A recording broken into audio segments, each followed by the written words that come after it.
अपना काउंट कर लेते हैं। यूपी में बीएसपी की सरकार में ही ये सब सुविधा उपलब्ध कराई गई। इसके और इतना ही नहीं, हमारे किसान भाई, मेरे ख्याल यूपी में हमारे किसान भाई चले जाएं, पश्चिमी यूपी तो बिल्कुल लगा हुआ हरियाणा प्रदेश से, तो यूपी में हमने किसानों को बहुत सुविधाएं दी। आज लोग याद करते हैं, गन्ने का रेट हमने कभी भी आज तक ना हरियाणा में ना यूपी में किसी भी पार्टी की सरकार ने इतना रेट नहीं दिया गन्ने का जितना हमने गन्ना किसानों को रेट दिया था। किसानों की भी हमने सभी समस्याओं का काफ़ी हद तक समाधान किया तथा उनकी फसलों का भी उन्हें समय से उचित दाम दिया। और मैं अपने जाट भाइयों को बताना चाहती हूँ, जब उत्तर प्रदेश में पुलिस की भर्ती हुई, 2 लाख से ज़्यादा पुलिस की भर्ती हुई, तो पहले भर्तियों में रिश्वत चलती थी, तो लेकिन मेरी सरकार में मैंने बोला रिश्वत नहीं चलेगी, और बिना रिश्वत के आपके पश्चिमी यूपी में बड़ी तादाद में अन्य समाज के लोग तो भर्ती हुए, रिजर्वेशन के तहत SC ST OBC के लोग भी भर्ती हुए, लेकिन बड़ी तादाद में जो लोगों के दिल और दिमाग में धारणा थी कि बीएसपी जाटों के खिलाफ है, वो धारणा निकल गई। क्योंकि जब मेरी सरकार बनी और ये भर्ती हुई पुलिस की, तो बड़े पैमाने पर पश्चिमी यूपी से जाट समाज के नौजवान बच्चे पुलिस में भर्ती हुए। और आज आप गाँवों में चले जाओ, वो यही कहते हैं कि बहन जी ने बिना पैसे के हमारे बच्चों को नौकरी दे दी, पुलिस में भर्ती कर दिया। इसके साथ ही हमने उत्तर प्रदेश में सर्व समाज के लोगों के ऊपर किसी भी प्रकार की कोई जुल्म जाति आदि भी नहीं होने दी है। इतना ही नहीं, बल्कि हमारी पार्टी की रही सरकार ने वहाँ देश में दलित एवं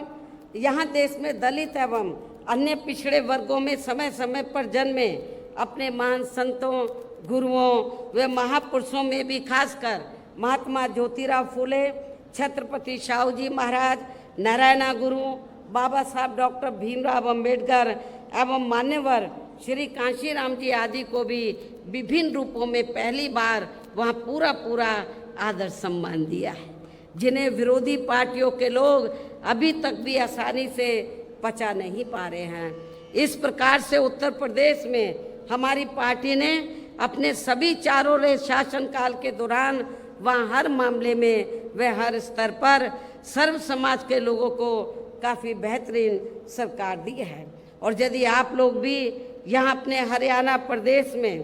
गरीबों एवं किसानों तथा आम जनहित के व विशेषकर कमजोर एवं उपेक्षित वर्गों के हितों में ऐसे ही कार्य करना चाहते हैं, इसके साथ ही आपके प्रदेश की जनहित से जुड़ी जो भी यहाँ स्थानीय समस्याएं हैं तो उन्हें भी दूर करना चाहते हैं, तो फिर आप लोगों को भी उत्तर प्रदेश की तरह ही अपने हरियाणा प्रदेश में भी यहाँ अपने बने इस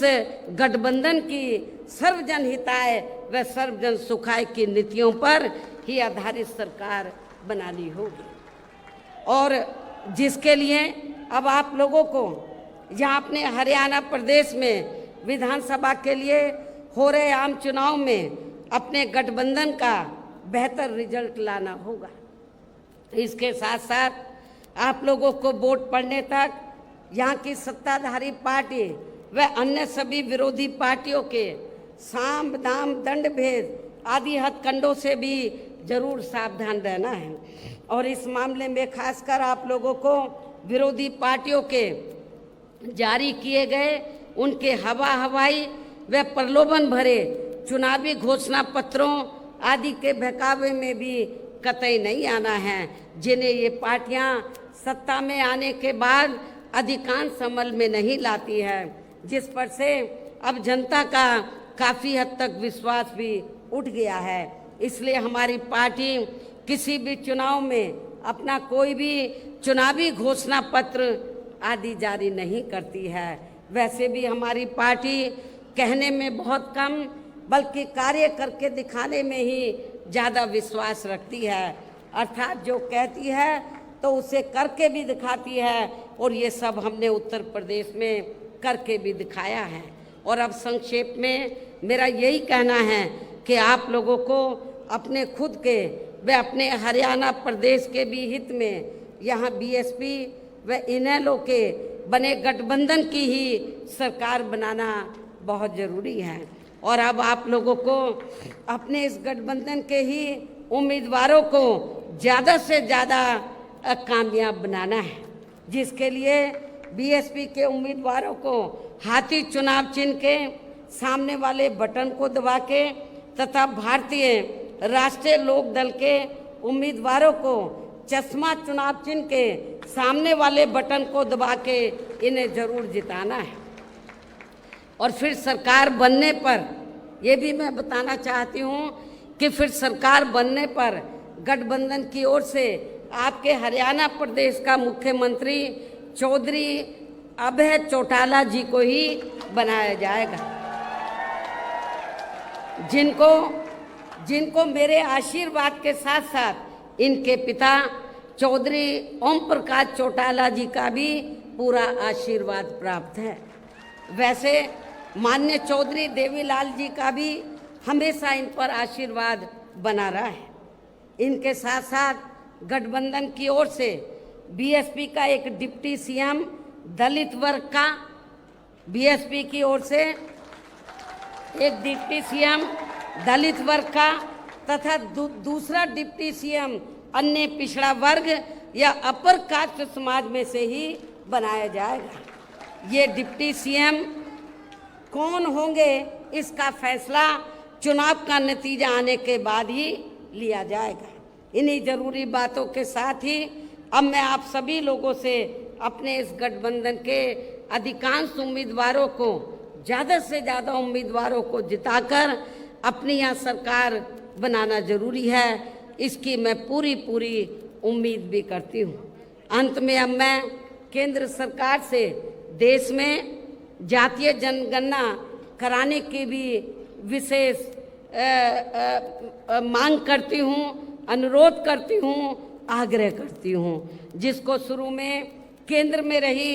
कांग्रेसी सरकार ने और अब वर्तमान में चल रही बीजेपी की केंद्र की सरकार ने भी इसे अभी तक भी लटका के रखा है, इसे अमल में नहीं लाया है। और अब मैं माननीय चौधरी देवीलाल जी के जन्मदिवस पर,